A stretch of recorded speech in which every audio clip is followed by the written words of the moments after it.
Hello traders, welcome to our best trading channel. Friends, ఈ వీడియోలో మనం ఈరోజు బ్యాంక్ నిఫ్టీ ఏ విధంగా ఉంది, నిఫ్టీ ఏ విధంగా ఉంది, సపోర్ట్ ఏంటి, రెసిస్టెన్స్ ఏంటి, ప్రైస్ యాక్షన్ ఏ విధంగా ఉంది, ఏ విధంగా మనం ప్రైస్ని అర్థం చేసుకుంటాము అనేది ఈ వీడియోలో మాట్లాడతాను. దీంతో పాటు 1H రేంజ్ అనేది నేను మళ్ళీ ఎక్స్ప్లెయిన్ చేస్తున్నాను, ఎందుకంటే కొత్త వాళ్ళు యాడ్ అవుతుంటారు కాబట్టి 1H రేంజ్ అనేది ఎక్స్ప్లెయిన్ చేస్తూ ఉంటాను. ఈ స్ట్రాటజీ మనం ఎవ్రీడే యూజ్ చేస్తూ ఉంటాము. 1H రేంజ్ అనేది ఈరోజు ఏ విధంగా స్ట్రాటజీ ఉంది, ఏ విధంగా ట్రేడ్ ప్లాన్ చేసుకోవచ్చు మనం అనేది మీరు చూస్తే నెక్స్ట్ ఇంకెప్పుడైనా డే ఈ విధంగా వచ్చిందంటే మాత్రం మీరు కన్ఫామ్గా ఒక ట్రేడ్ అనేది అటెంప్ట్ అనేది చేసుకోవచ్చు సింపుల్గా. ఓకేనా? రైట్ ఫ్రెండ్స్, ఇక చూడండి ఈరోజు ఏం జరిగింది ఫ్రెండ్స్. ప్రైస్ అనేది మనం లెవెల్ ఎక్కడ తీసుకున్నాం, ప్రీవియస్ డేలో తీసుకున్నాం. ఓకేనా? గ్యాప్ డౌన్ ఓపెన్ అయితే ఇక్కడ ఉన్న సిచ్యువేషన్ ప్రకారం లెవెల్ డ్రా చేసుకోమని చెప్పాము. ప్రైస్ ఏమైంది ఫ్రెండ్స్, ఈ మూమెంట్లో ఏమైంది, బ్రేక్ డౌన్ అయినట్టే కదా. ప్రీవియస్ డేలో మనకేమైనట్టు బ్రేక్ అయినట్టే కదా. బ్రేక్ అయ్యి ఏమైంది ఫ్రెండ్స్, రీటెస్ట్కి వచ్చింది. ప్రైస్ బ్రేక్ అయ్యి రీటెస్ట్కి వచ్చింది. ఇప్పుడు మనం ఇక్కడ ఒక లెవెల్ తీసుకున్నాము. లెవెల్ తీసుకున్న తర్వాత బ్రేక్ అయ్యి రీటెస్ట్కి వచ్చిన తర్వాత కూడా మనకి ఇక్కడ బేరిష్ క్యాండిల్ పడింది ఫ్రెండ్స్. బేరిష్ క్యాండిల్ పడిన తర్వాతనే కంటిన్యూగా డౌన్ సైడ్కి ఫాల్ అయింది. ఇప్పుడు సేమ్ ఇదే ప్లేస్లో మనకు 1H రేంజ్ ఉంది. ఇప్పుడు ఎక్స్ప్లెయిన్ చేస్తాను చూడండి. 1H రేంజ్ అనేది ఏంటంటే 1 అవర్ రేంజ్. 1 అవర్ ఒక రేంజ్ ఫ్రెండ్స్. 1 అవర్ ఒక రేంజ్ అంటే ఏంటంటే 1 అవర్ కంప్లీట్ అయిపోయిన తర్వాత మనం ఏం చేస్తాము అంటే డౌన్ సైడ్లో ఒక లైన్, ఓకే, అప్ సైడ్లో కూడా ఒక లైన్ డ్రా చేసుకుంటాం. ఇది 1H రేంజ్. ఓకేనా? ఇది 1H రేంజ్. దీంతోపాటు ప్రైస్ ఏమైంది మనకి ఈరోజు, ప్రీవియస్ డేలో బ్రేక్ అయ్యింది. ఓకే, బ్రేక్ అయ్యింది అంటే డౌన్లో మనకు ఓపెన్ కావడమే, గ్యాప్ డౌన్ ఓపెన్ అయింది అనుకోండి, బ్రేక్ అయినట్టే కదా. బ్రేక్ అయింది తర్వాత ఏమైంది ఫ్రెండ్స్, ఇది రీటెస్ట్కి వచ్చింది. రీటెస్ట్కి వచ్చిన తర్వాత ఏం జరిగింది, ఇక్కడ ప్రీవియస్ డే లో రెసిస్టెన్స్ ఏరియా ఉంది. దాంతోపాటు మనకు 1H రేంజ్ ఇక్కడ ఉంది. ఓకేనా? ఈ విధంగా ఎప్పుడైతే మనం ఐడెంటిఫై చేసుకుంటున్నామో ప్రైజ్లో రివర్స్ అయ్యేటప్పుడు స్ట్రాటజీని అనేది బిల్డ్ చేసుకోవాలి మనం. ఓకేనా ఫ్రెండ్స్? అందరికి ఒక రిక్వెస్ట్ ఏంటంటే ఇంకెవరికన్నా ఫైర్స్ అకౌంట్ కావాలి అనుకుంటే బిలో డిస్క్రిప్షన్లో మన ఫైర్స్ అకౌంట్ లింక్ ఉంది. ఆ లింక్ ద్వారా ఓపెన్ చేసుకోండి. మీకు చాలా బెనిఫిట్స్ ఉంటాయి. ఆ లింక్ ద్వారా ఓపెన్ చేసుకోవడం వల్ల టీమ్ సపోర్ట్ కూడా ఉంటుంది, మీకు AMC ఫ్రీ ఉంటుంది, అకౌంట్ ఫ్రీగా వస్తుంది, మంచి అకౌంట్ అనేది మీరు యూజ్ చేసుకోవచ్చు. ఓకేనా? రైట్. ఇప్పుడు ఒక్కసారి ఇదంతా తీసేసి మళ్ళీ ఒక్కసారి మీకు క్లియర్గా 1H రేంజ్ ఎక్స్ప్లెయిన్ చేస్తాను. ఓకేనా? ఇప్పుడు ఇది 1H రేంజ్. 1H రేంజ్ దగ్గర ఎక్కడ ఉంది, ఇక్కడ మన 1H రేంజ్ దగ్గర బ్రేక్అవుట్ అయింది అనుకోండి ఫ్రెండ్స్. బ్రేక్అవుట్ అయితే మూమెంటంలో మనం ఏదైతే స్ట్రాటజీ యూజ్ చేస్తామో స్ట్రాటజీ ఉంటే మనం తీసుకుంటాం. ఇదొక స్ట్రాటజీ. ఇక్కడ ఎక్కువ రివర్స్ ట్రేడే ప్లాన్ చేస్తూ ఉంటాం మనం. ఎప్పుడైతే బ్రేక్ అయినా సరే మనం ఏం చేస్తామంటే రివర్స్ ట్రేడే ప్లాన్ చేస్తుంటాం. కాబట్టి ఇప్పుడు 1H రేంజ్ దగ్గర మీకు సింపుల్గా అర్థం చేసుకోవడానికి ప్రయత్నం చేయాలి అంటే ఇప్పుడు 1H రేంజ్ ఇది. మళ్ళీ ఏమైంది ఫ్రెండ్స్, ఇది మళ్ళీ డౌన్ సైడ్కి వచ్చింది, రిట్రేస్మెంట్ వచ్చింది, మళ్ళీ ఫాల్ అయిపోయింది. చూడండి ఇప్పుడు మనం ఏం చేస్తామంటే ఈ ఏరియాలో ఏదైతే 1H రేంజ్ ఏరియా రెసిస్టెన్స్ ఉందో ఆ రెసిస్టెన్స్ డౌన్ సైడ్లో మాత్రమే మనం ట్రేడ్ తీసుకుంటాం. ఇప్పుడు మీకు ఒక ట్రెండ్ లైన్ డ్రా చేసి చూపిస్తాను చూడండి. సింపుల్ ట్రెండ్ లైన్ ఇది స్మాల్ టైం ఫ్రేమ్లో డ్రా చేస్తాం మనం. ఇప్పుడు మిమ్మల్ని టైం ఫ్రేమ్కి తీసుకెళ్తున్నా. 1 మినిట్ టైం ఫ్రేమ్ మనం యూజ్ చేసే స్ట్రాటజీ 1 మినిట్ టైం ఫ్రేమ్లో మీకు తీసుకెళ్తున్నా చూడండి. 1 మినిట్ టైం ఫ్రేమ్లోకి తీసుకెళ్తే ఎక్కడ బ్రేక్ అయింది ఫ్రెండ్స్, మనకు స్ట్రాటజీ అనేది ఎక్కడ బ్రేక్ అయింది, ఏదైతే రెసిస్టెన్స్ ఏరియా ఉందో రెసిస్టెన్స్ అనేది డౌన్ సైడ్కి రావాలి, రీటెస్ట్ అవ్వాలి. రీటెస్ట్ అయిన తర్వాత ఏం చేయాలి, మనకి మళ్ళీ ఇక్కడ ఉన్న స్వింగ్ అనేది first swing, second swing connect చేసుకున్నాం. ఇది బ్రేక్ అయితే మనం ఏం చేస్తాము, డౌన్ సైడ్ కానీ చూస్తాం.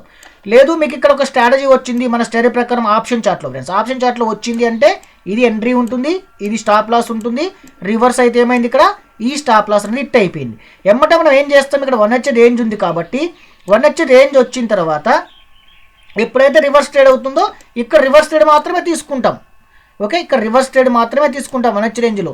ఈ 1H రేంజ్ కంటే హైలో తీసుకోవడం మాత్రం ఇంకా మూమెంట్ వెళ్ళిపోయిన తర్వాత మనకు ఈ రేంజ్లో ఇక్కడ అవుతుంటే ఇక్కడ తీసుకుంటాం ఎక్కువ శాతం. అబ్జర్వ్ చేసుకోండి. మీకు మన 1 మినిట్ టైం ఫ్రేమ్లో యూజ్ చేసే వాళ్ళకు ప్రతి ఒక్కరికి కన్ఫర్మ్ ఉంటుంది. కొత్త వాళ్ళు ఎవరైనా నేర్చుకునే వాళ్ళు ఉంటే కన్ఫ్యూజ్ కాకండి. ఇదంతా లైన్స్ తీసేస్తాను. మనం చేసేది జస్ట్ 1H రేంజ్ ఎక్స్ప్లెయిన్ చేస్తున్నా. ఇందులో ఇది 1H range start high resistance, ఇది సపోర్ట్ ఏరియా. సపోర్ట్ కాడ కూడా మనకు పర్ఫెక్ట్ స్టార్ట్ రాలి, అందులో కూడా డౌన్ ట్రెండే ఉంది కాబట్టి ఇక్కడ మనకు బ్రేక్ అయింది. బ్రేక్ అయ్యి కంటిన్యూగా ఇక్కడ కూడా ఫాలో అయిపోయింది. ఇప్పుడు ఇక్కడ మనకి ఏ విధంగా వచ్చింది ప్లస్ ట్రెండ్ లైన్ అనేది ఒక్కసారి చూడండి. ఈ స్వింగ్ని బేస్ చేసుకొని ఈ విధంగా తీసుకుంటాం. ఎప్పుడైతే ఇక్కడ బ్రేక్ అయింది తీసుకుంటాం, ఇక్కడ స్టాప్ లాస్ ఉంటుంది ఐలో. ఎందుకంటే మార్కెట్ బేరిష్ మార్కెట్ ఏమైంది, బ్రేక్ అయింది, రీటెస్ట్లో ఉంది కాబట్టి ఇంకా డౌన్ సైడ్కి మనం ప్లాన్ చేస్తాం. 1:1.5 కానీ 1:2 కానీ రిస్క్ రివార్డ్ ప్రకారం అనేది మనం ప్లాన్ చేసుకుంటాం. ఓకేనా, సింపుల్గా.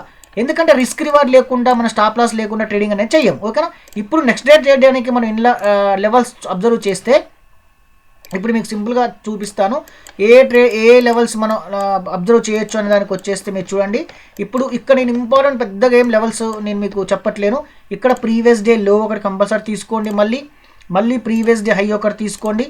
ఓకేనా, తర్వాత ఏం చేస్తున్నా ఫ్రెండ్స్, ఈ లెవెల్ ఒకటి నేను మళ్ళీ ఇంపార్టెంట్ లెవెల్గా నేను ఈ 3 లెవెల్స్ చూస్తున్నాను. ఇంకా మార్కెట్ కండిషన్ బట్టి మార్కెట్ ఇంకా డౌన్ సైడ్కి ఫాలో అవుతుంది, లేకపోతే up side gap up open అయినా సరే ఇక్కడ ఉన్న సిచ్యువేషన్ పక్కన లెవెల్ తీసుకుంటాం మనం. ఓకేనా, తర్వాత గ్యాప్ డౌన్ అయినా ఇక్కడ ఉన్న సిచ్యువేషన్ పక్కన లెవెల్ తీసుకుంటాం. ప్రస్తుతానికి ఈ 3 లెవెల్స్ అబ్జర్వ్ చేయమని చెప్తున్నాను. ఓకేనా, ఈ 3 లెవెల్స్ అనేది అబ్జర్వ్ చేయండి. ఓకే, రెసిస్టెన్స్ ఏరియా, మళ్ళీ రెసిస్టెన్స్ ఏరియా, మళ్ళీ సపోర్ట్ ఏరియా, ఎందుకంటే క్లోజింగ్ ప్రైస్ ఇక్కడ ఉంది కాబట్టి. ఓకే, ఈ 3లో అది చేయండి. ఇప్పుడు నిఫ్టీ కూడా ఒకసారి సింపుల్గా చెక్ చేద్దాం. నిఫ్టీ కూడా ఏమైంది ఫ్రెండ్స్, మనకు సింపుల్గా మీరు అర్థం చేసుకుంటే చాలా సింపుల్ లాజిక్ ఫ్రెండ్స్. ఇది ప్రీవియస్ డేలో మనం సపోర్ట్ తీసుకుంటాం, 80% ప్రీవియస్ డే తీసుకుంటాం. ఏమైంది ఇక్కడ గ్యాప్ డౌన్ ఓపెన్ అయింది అంటే రీజన్ ఏంది, బ్రేక్ అయినట్టే కదా. మళ్ళీ రీటెస్ట్కి వచ్చింది, ఎక్కడ రివర్స్ అవుతుంది, మనం ఏదైతే రెసిస్టెన్స్ ఏరియా తీసుకున్నామో రెసిస్టెన్స్ ఏరియా దగ్గర మనకి ఎప్పుడైతే ప్రైజ్ ప్రీవియస్గా ఉన్న సపోర్ట్ రెసిస్టెన్స్ అయిందో రెసిస్టెన్స్ ఏరియా దగ్గర మనకు ప్రైస్ కంటిన్యూగా ఫాలో అవుతుంది కదా. ఇక్కడ మీరు కంగారు పడాల్సిన అవసరం ఏంది, ఇక్కడ అన్డిసిషన్ డోజీ క్యాండిల్ వచ్చింది. ఓకే, అన్డిసిషన్ స్పిన్నింగ్ టాప్ అంటాం, అన్డిసిషన్ అంటాం, డోజీ క్యాండిల్ బ్రేక్ అవుతుంది. బ్రేక్ అవుతున్నా సరే ఏమైంది, ఇక్కడ మీకు ఈ 1 మినిట్ టైం ఫ్రేమ్లో చూసుకుంటే చూడండి, ఈ స్వింగ్ బ్రేక్ అవుతుంది. ఓకే, ఇప్పుడు ఒకసారి 1 మినిట్ టైం ఫ్రేమ్ కూడా చూపిస్తాను మీకు. ఇందులో స్వింగ్ బ్రేక్ అవుతుంది చూడండి. సింపుల్గా మీకు ఎంత సింపుల్గా అంటే మీకు ఇది మనం యూజ్ చేసే స్ట్రాటజీనే కదా. ఓకే, ఇది మనం యూజ్ చేసే స్ట్రాటజీనే కదా. First point, second point break అయింది, ఇక్కడ బ్రేక్ అయింది. ఓకేనా, సింపుల్గా ఫాలో అయిపోయింది. ఓకేనా ఫ్రెండ్స్, ఇంకొకటి ఏంటంటే మీరు ఓన్లీ మనం ఏదైతే స్ట్రాటజీ యూజ్ చేస్తున్నామో ఇక్కడ యూజ్ చేసే స్ట్రాటజీ ప్రకారం ఇక్కడ ఓన్లీ ఒక పీ బై చేసుకోవాలని రూల్ ఏం లేదు ఫ్రెండ్స్. మీరు సి కూడా సెల్ చేసుకోవచ్చు. స్ట్రాటజీ రివర్స్ ఉన్నప్పుడు మీరు పీ బై చేసే వాళ్ళు బై చేయొచ్చు. క్యాపిటల్ మీకు సరిపోయిన క్యాపిటల్ ఉంది, మా దగ్గర అకౌంట్లో క్యాపిటల్ ఉందంటే సెల్ కూడా చేసుకోవచ్చు. ఆప్షన్ బయింగ్ చేయొచ్చు, ఆప్షన్ సెల్లింగ్ కూడా చేయొచ్చు. సేమ్ స్ట్రాటజీలో చేంజ్ ఉండదు. ఇది మీరు ఆప్షన్ ఫాలో అవుతున్నప్పుడు పీ బై చేసుకోవచ్చు, ఎవరైనా బై చేసుకునే వాళ్ళు. సి సెల్ చేసుకోవచ్చు. ఓకేనా, పీ సెల్ చేసుకోవచ్చు, సి బై చేసుకోవచ్చు. ఇట్లా ఈ విధంగా మీరు ప్లాన్ కూడా చేసుకోవచ్చు. మన స్ట్రాటజీ అనేది బై సైడ్ ఉండొచ్చు, సెల్ సైడ్ ఉండొచ్చు. ఓకేనా, ఇప్పుడు మీకు నెక్స్ట్ డే ట్రేడ్ చేసుకోవడానికి నేను సింపుల్గా లెవెల్స్ చెప్తాను. నిఫ్టీలో కూడా అబ్జర్వ్ చేయండి. లెవెల్స్ అబ్జర్వ్ చేస్తే లెవెల్ దగ్గరికి వచ్చాం ట్రేడ్ చేస్తే ఏమైందంటే మనకు అనేది ప్లాన్ కరెక్ట్ ఉంటుంది అనమాట. ఓకే, ఇప్పుడు ప్రీవియస్ డే హై ఒకటి తీసుకోండి. ఓకే, ఇది మొత్తం ఒక జోన్గా తీసుకుంటున్నాను. ఇది గ్యాప్ ఉంది కాబట్టి ఈ గ్యాప్ ఎందుకంటే ఇక్కడ గ్యాప్ తీసుకుంటున్నాం మనం క్లోజింగ్ ప్రైస్కి. తర్వాత ఇదొక లెవెల్. ఓకే, ఈ లెవెల్ ఒకటి, ఈ లెవెల్ ఫ్రెండ్స్, ఈ లెవెల్ ఒకటి అబ్జర్వ్ చేయండి. తర్వాత ప్రీవియస్ డేలో ఈ 3 లెవెల్స్ చాలు. ఎందుకంటే ఒక సింగిల్ లైన్ ఈ విధంగా ఉండడం వల్ల ఈరోజు మనకేమైంది, ప్రైస్ ఏమైంది, డౌన్ సైడ్కి వచ్చింది, రీటెస్ట్ అయింది. ఇక్కడ మనం స్టార్ట్ ఏం చేసాము, రివర్స్ సైడ్ తీసుకున్నాం. ఎందుకు, బ్రేక్ అయ్యి రీటెస్ట్ అయ్యి ఫాలో అవుతుంది కాబట్టి. ఓకేనా, ఒక సింగిల్ లైన్ అనేది మీకు చాలా క్లారిటీ వస్తుంది కాబట్టి మార్కెట్లో ఇంట్రాడే చేయడానికి ఈ లెవెల్స్ అనేది నెక్స్ట్ డేకి మీరు ఫోకస్ చేయండి. ఓకేనా ఫ్రెండ్స్, మళ్ళీ ఒకసారి చెప్తున్నా, ఇంకెవరికైనా అకౌంట్ కావాలి అనుకుంటే బిలో డిస్క్రిప్షన్లో లింక్ ఉంది, లింక్ ద్వారా ఓపెన్ చేసుకోండి. Thank you friends, thank you so much. Happy trading.